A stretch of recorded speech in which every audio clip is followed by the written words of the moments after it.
नमस्कार, उत्तराखंड समाचार में आपका स्वागत है। उत्तराखंड में मानसून के दौरान फिर एक बार बारिश ने कहर बरपाना शुरू कर दिया है।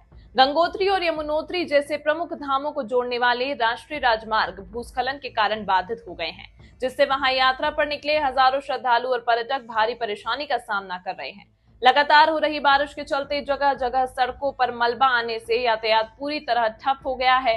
यमुनोत्री राष्ट्रीय राजमार्ग सिलाई बैंड, जंगल चट्टी और नारद चट्टी जैसे 3 स्थानों पर अवरुद्ध है, जबकि गंगोत्री हाईवे पर भी भटवाड़ी से आगे डबरानी के पास भूस्खलन की वजह से सड़क बाधित हो गई है।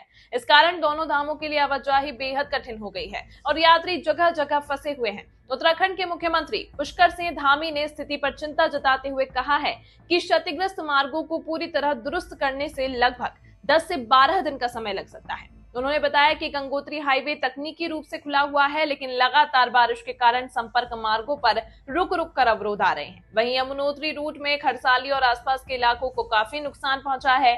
मुख्यमंत्री ने कहा कि संबंधित विभाग पूरी तत्परता से काम कर रहा है और आने वाले दिनों में यात्रियों के लिए सुरक्षित आवागमन सुनिश्चित करने के प्रयास किए जा रहे हैं।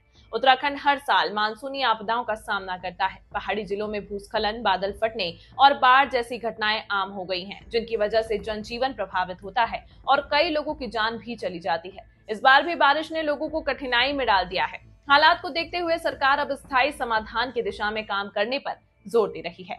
मुख्यमंत्री धामी ने कहा कि हिमालयी राज्यों के लिए विशेष रूप से शोध कार्य और नीतिगत सुधार बेहद जरूरी है।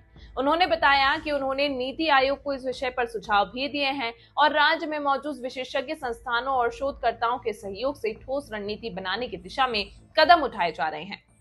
धामी ने यह भी कहा कि केंद्र सरकार ने भी हिमालयी राज्यों के लिए अनुदान में वृद्धि की है और आपदा प्रबंधन के मदों में बदलाव कर राज्यों को और अधिक सहायता उपलब्ध कराई जा रही है। उन्होंने विश्वास जताया कि आने वाले समय में वैज्ञानिक शोध और बेहतर प्रबंधन की मदद से पहाड़ी क्षेत्रों में आपदा प्रबंधन की स्थिति सुधरेगी और यात्रियों की सुरक्षा सुनिश्चित की जा सकेगी। वर्तमान में हालांकि यात्रियों और स्थानीय लोगों को अगले कई दिनों तक सावधानी बरतने और यात्रा स्थगित करने की सलाह दी गई है।